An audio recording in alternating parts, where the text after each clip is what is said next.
uşaqlar. Bugünkü dərsimiz Slavyanlar Azərbaycana yürüşlərdir. Biz ilk olaraq Slaven deyəndə nə başa düşür? Slaven deyəndə ruslar başa düşülür və gəldikləri yerə diqqət etsək, yəni burada xəritədə oxla göstərilib Kiyev Rus dövlət ərazisindən gəlmişdilər və onlar haqqında hücumların başlanğıcına baxaq. Slavyanların Xəzəryanı ərazilərə ilk hücumları 9-cu əsr sonlarından başlayır. 10-cu əsrin əvvəllərində hücum davamlı xarakter alır. Hədəfləri isə, yəni hədəflənən dövlətlər Şirvanşahlar və Sacilər dövlətləri olurlar. Hətta Salarilərin dövlətdə hücumları olur onların. Azərbaycan müdafiə çətinlikləri bunlar idi. Daxili qarşıdurmalar çox idi. Xəzərdə hərbi donanmaların olmaması, uzun müddətli vahid dövlətin olmaması bu hücumlara şərait yaradırdı.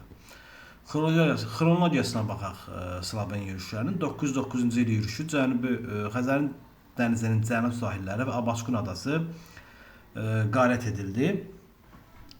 Daha sonra yerli əhali tərəfindən məğlubiyyətə uğradılar Slavyanlar. Sonra 910-cu il yürüşü var. Sara adası Xəzərin cənubi-qərb sahillərinə qətlən və qarətlər törətdilər. Gilanə hücum etdilər, lakin məğlub olaraq şimala çəkildilər və geri çəkilərkən Şirvanşah qoşunları tərəfindən darmadağın edildilər.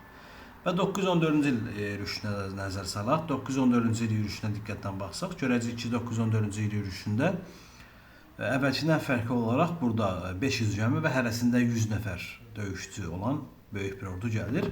Xəzər dənizini keçmək üçün Xəzər xaqanından icazə aldılar və qənimətin yarısını ona verməyi vəd etdilər. Abşeron yarımadasında yaşayış məntəqələri qarət edildi. Əsirlər, qənimətlərin bir hissəsi Xəzər xaqanlığına verildi.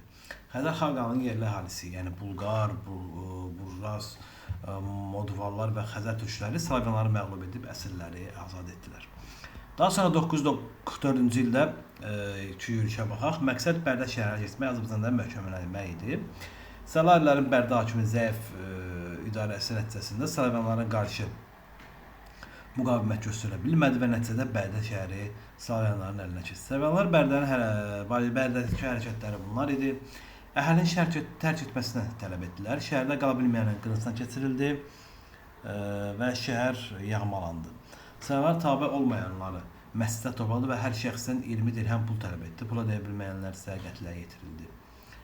Salari hökmdarı Mərzban ibn Məhəmməd 30 min qoşunla Bərdəyə yaxınlaşdı. Lakin Musul hakiminin Azərbaycan cənub sərhədlərini pozaraq Xoy salması ələ keçirməsi paytaxtda təhlükə yaratdığı xəbəri onu geri çəkilməyə məcbur oldu. Qısa, çox az bir qüvvə bura qoysa da, yəni o qüvvə Slavyanlarla başa gələ bilmədi. Daha sonra Slavyanların Bərdən tərk etməsi səbəbi, yəni 945-ci ildə əhalinin inadlı mübarizəsi, bir də Slavyan əsgərləri arasında yoxucu xəstəliyinin yayılması idi. Ümumi nəticəyə baxsaq, Bərdə şəhəri dağıldı və uzun müddət bərpa oluna bilmədi. Sənətkarlıq ticarət çökməyə başladı. Şəhərdə pul kəsilməsi dayandırıldı. Məşhur Bərdə bazarı əvvəlki əhəmiyyətini itirdi. Salar hökmdarı Mərzban ibn Məhəmmədin diqqəti paytaxt Ərdəbilə qorumağa yönəlməsi və Şəddədilərin paytaxtı Gəncə şəhərinin ticarət və mədəniyyət mərkəzinə çevrilməsi Bərdənin bərpasına mane oldu. Nizami Gəncəvin İskəndərnamə poemasında Bərdə şəhərinin faciəsi də geniş yer almışdır. Daha sonra Slavyanların 987-ci il yürüşü var.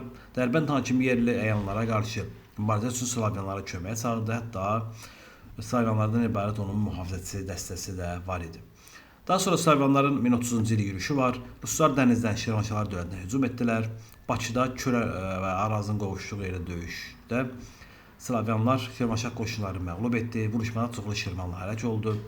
Şirvanşah 1-ci Mənüçü Rusların eləməsini dayandırmaq üçün Arazın qarşısını bəndlərlə kəsərək onların hərəkatını blokladı. Bu zaman Şəddad hökmdarı blokladı və Slavyan hücumları dayandı. Daha sonra biz yenə danışacağıq bu 1030-cu illərdə baş vermiş hadisəyə. Bu zaman məsələn Şəddad hökmdarı Musa ibn Fəzl Beyləqamda qiyam qaldırmış qardaşına qarşı Slavyanlardan yardım istədi və onlar yardım etdilər. Daha sonra onlara çoxlu hədiyyələr verərək Bizans-Şöylü ölkəni qayıtmalarını təşkil etdi. Daha sonra Slavyanların 1032, 1033 və 1175-ci il yürüşlərinə baxsaq, 32-ci ildə Slavyanlar Alanlar və Sərlilər tayfaları birlikdə hücum etdilər. Sərlilər Dağıstanlar yaşayan xalqlar idi. Əsas hücum hədəfləri Şirvan idi. Şirvanşahlar dövlətinin paytaxtı Şamaxı, yəni Yezdiyə ələ keçsə yağmalandı və 10 min adam öldürüldü.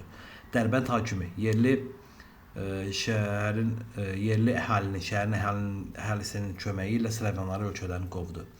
Bu 1909 və 1032-ci il yürüşləri üçün oxşar cəhət idi.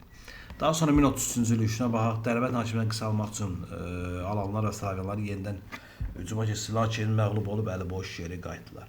Daha sonra 1175-ci il Şirvanşah 1-ci Axistan Şirvana hücum edən Slavyanın donanmasını Gürcü Çarı 3-cü Qorqun köməyi ilə ölkədən qovmuşdu.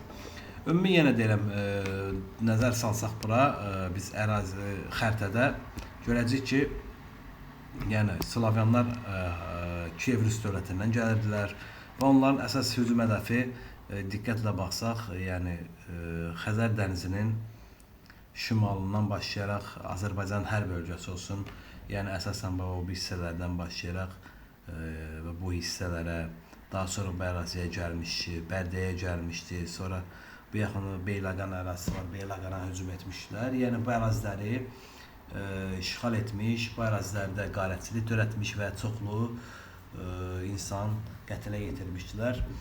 Dərsimiz bu qədərdir. Ümid edirəm faydalı olar. Diqqətlə baxın, diqqətlə oxuyun. Videonu saxlayıb qeydlərinizi də apara bilərsiniz. Əsas odur ki, sizə faydalı olsun. Oldu, çox sağ olun.